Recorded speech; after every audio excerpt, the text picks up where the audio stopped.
Hello class 10 students. In the last class of lesson 3 of history, we have discussed about the revolt of 1857 in Assam, as it was led by Maniram Dewan, and though before starting it was a failure, and we have discussed about the causes of the failure of the revolt of 1857 in Assam. But though it failed, but it had a great impact in the history of Assam, and also there were very importance of the revolt of 1857. It was crushed by the British administration with the iron hand, but it had a very, for the first time in history, it had a very far impact in Assam, and that Assam was associated with a historical Indian events. That means Assam was involved in the event which is national, whole part of the country. This was the first point. And the second, after the revolt of 1857, in 1861, peasants' revolt started, and it was the reaction of this revolt of 1857. Third, in Assam too, it learned that though Moniram Diwan kept his involvement in the revolt of 1867 only to the elite classes. He was not ready, he was not agreeing to involve the other classes. So by this means the aristocratic classes, elite classes, and all the groups and sections of the people have understood that until and unless they unite together, they come together, it will be impossible for them to expel the British out of the country.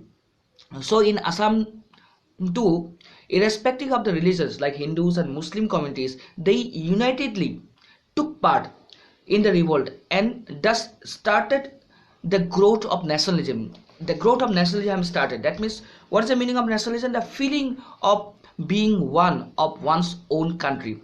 That is nationalism. And during the nationalist movement that has started in Assam, it was inspired by the revolt of Maniram Dewan and his associates. So, as it is clear that the peasants' revolt which has started in 1861 was the inspiration was inspired by the revolt of 1857. So, how it started? How the peasants, this lower section of the people, started their revolt? So they started their revolt through rice mill. Rice means people, males means assembly. In Assamese language, rice mill means people's assembly. So what were the causes? What were the causes of the revolt that was started by the peasants in 1861? From 1861, you see, the revolt of 1857 was suppressed by the East India Company, because East India Company had become the all-powerful, and the powers of the East India Company were completely transferred to the Queen of England through the Queen's Proclamation of 1858, and this Queen Proclamation was directed through the Government of India Act 1858, which was enacted by the British Parliament. And after the revolt of 1857, to suppress the revolt of 1857, it took a great toll, a huge toll in the economy of the country, of India. So the economic condition of the British government, it led to a pitiable condition. Since a huge amount had to be spent by the British administration for suppressing the revolt, the budget which were deficit, which were a shortage, was rose to about 14 million pounds. Nowadays, for a whole country, 14 million pounds can be said as negligible, but in those times 14 million pounds is far more times, hundreds of times than today.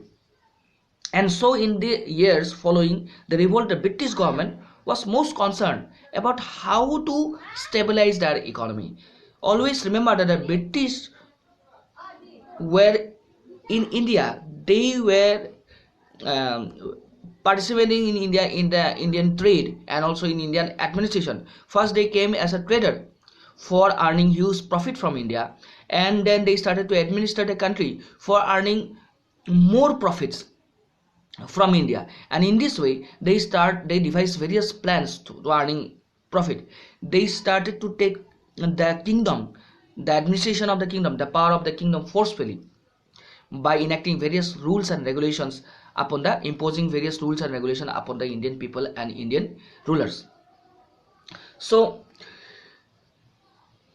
as a result, the British government, to bring out the deficits, to maintain the deficits, to bring out the economic conditions of their own, they started to stabilize by imposing huge taxes, various kinds of taxes upon the common people. As a result, the burden of taxes fell on the Indian masses, the Indian people. In Assam also the same policy was adopted, and this led to the several additional taxes over the above those already there. That means already there were tax system in a particular activity, in a particular substance, land or whatever it is, what kind of revenue was there. Above all, other revenue system were also been imposed upon the people of India and also Assam. In between 1854 and 1870, there was 100% rise of taxes. 100% means 2 times rise. Suppose a piece of land has to be paid in the form of revenue. Land was imposed in the form of revenue about 10 rupees. As an example, as I am saying, and it was increased to 20 rupees. Stamp duties in 1858 were introduced. Other taxes like income tax for the first time was introduced. License tax for using forest product like wood. Now you can see that people are going to the forest to get some firewood, and that firewood is used for their domestic uses, for cooking or whatever it is, for burning of fire. So to access that firewood from the forest, they need license.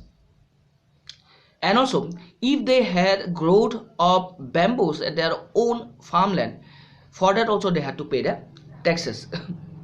Grazing taxes for grazing cattle in a field and meadows. If I have a couple of cows and I am sending my cows to graze in the field, for that also I have to pay the taxes. In this way, till 1860, various types of unwanted tax were imposed upon the Indian people. In Kamrup, Darang and Nagaon, excise duties were fixed. So what is excise duty? Excise duties means it can be said that also in regards to it is coming in pairs like custom duty. So custom and duties and excise duties are when anything is brought into one's own territory that need to be incurred upon a tax. A tax has to be imposed. Suppose from America, if I am importing certain things, computers or whatever it is, I have to pay tax to the custom. That is custom duty. For import tax, what we call, that is in excise duties. Now here the important thing is that in Kamrup, Darang and Nagaon, when excise duty is there, suppose district to districts, when something is coming, something is imported from one district to another. If I am going to Guwahati to buy some clothes, and if I am bringing back the clothes to Darang district, I have to pay tax again. And so in this way, excise duties were fixed. Rivers in which gold was found and fishing was done were now auctions. If you go to a river now, you have a net and you catch some fish, that fish you can consume. No government is going to levy tax upon you, impose tax upon you. But in those times, those fishing area, fishing rivers, gold rivers, in those rivers where gold can be extracted, auctions were done, and through that auctions the British government earned huge amount of money. All these measures of the British government to collect more and more revenue ruin the common people and condition of the common people and the peasants. That means it struck the common people. It has already been mentioned that those taxes were collected from the peasants. No steps were taken by the government for the development of agriculture. Taxes were taken by the government, but a simple amount, a small amount is not spent by the government for the development of the agriculture. In this way, the agriculture deteriorated. Now the governments are taking taxes from us, and that taxes are coming back in the form of other facilities like health, education, road construction, lighting industry. In this way, various facilities are coming out through the taxes that we are paying. But in those times, governments are taking taxes, imposing tax, huge taxes from the people of India, but not a single penny is being spent for development of the people, for the development, for the modifications of any kind of things, any kind of activities performed by the Indian people. So the foreign government did not excuse the peasants from paying of taxes even during natural disaster. When there is a natural disaster, epidemic or famines, no remunerations were given by the British government. The government was still imposing the taxes.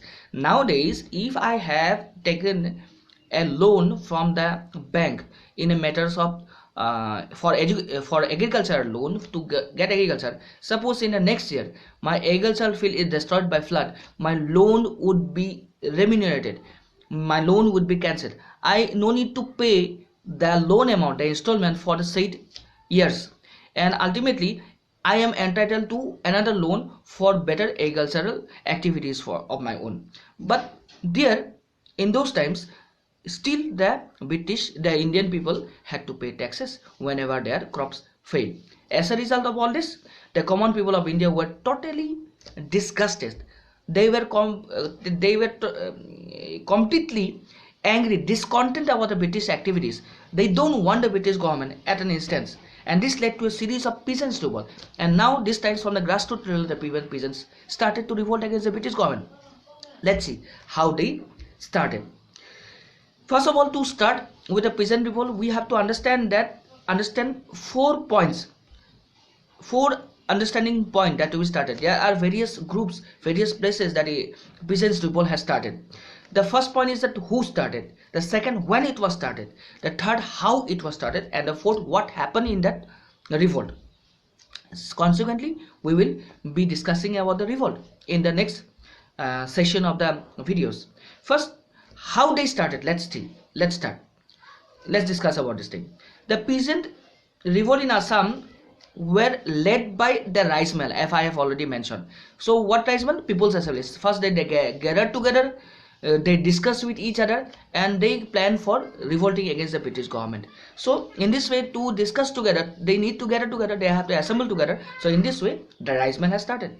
These were in no way any kind of political organization. It was not a political organization. It just for the organization of the people, for expressing the grievance and aspiration of the people towards the government. And yet their importance in Assam was immense. These rice mills did their best to make the peasants and other common people politically conscious.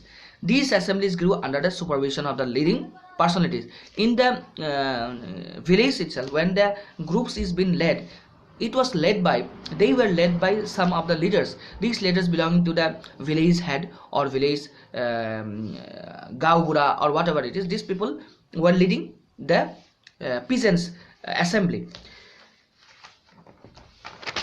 They were the special personalized people of the society. This Gaubara, Dolois, Gosai, etc. are working and worked under their direction. These assemblies were not limited to a single village. They were not limited to a single village. Almost each and every villages were conducting their own assembly for discussing of their own grievance and aspiration and presenting and expressing towards the British government. They comprise of several villages. Everyone, irrespective of caste, creed, community, or religion, this time they have learned the lesson from the revolt of 1857, that now they had to unite together irrespective of caste, creed, religions, communities, whatever it is. So this itself will give a unique character to the rice mill. There is a proverb in Assamese, that is, in Assamese it is called as Raizei Roja Gaitei Ganga. It means which exalt the power and positions of the public and community. They says that the people itself will rule over the places, and they are the king, Raizei Roja Gaitei Ganga, and they are struggling for the truth. The rice mill reflected this proverb in the real sense. It was in this public assembly that people learned how to take unanimous public decision. They have understood that how to take a decision and expressing their grievance and aspiration to the British government, and how to democratically demand the government that the decisions are implemented. Okay, they will demand. In this way, to demand, they need to come together, and through rice mill they have come together, and it is a chapter in the Indian history that the peasants have started provisions to fight against the British government. The rice mill were an intimate part of the Assamese rural life, particularly in solving various problems, right from the days of the Assam monarchy down to the British rule. It was the rice mill that awakened the peasants in various places of Nagaon, Kamrup, and Darang against the British policy exploitation. So in this way, we will starting up from the middle, Upper Assam, and also Lower Assam, which were a which had a great activity in the revolt, in the peasants' revolt. And in the next sessions of the videos, discussion of the videos, we will discuss right from Phulaguri Dhaba in 1861 that has started. It was the first revolt, peasants' revolt in Assam, and how it happened, what occurred, and we will focus upon these 4 points, that is who, when, how, and what. These 4 points, and according to it, we will try to understand these types of revolts. So once the chapter is finished, I shall discuss about the exercises, questions, and I will try to deliver the answers of this text. So I hope so you will understand, and if you don't understand, you repeat on the videos consecutively, and you can ask me a question whenever it is proposal, either in my WhatsApp group and also in the comment sessions. Thank you for the time being.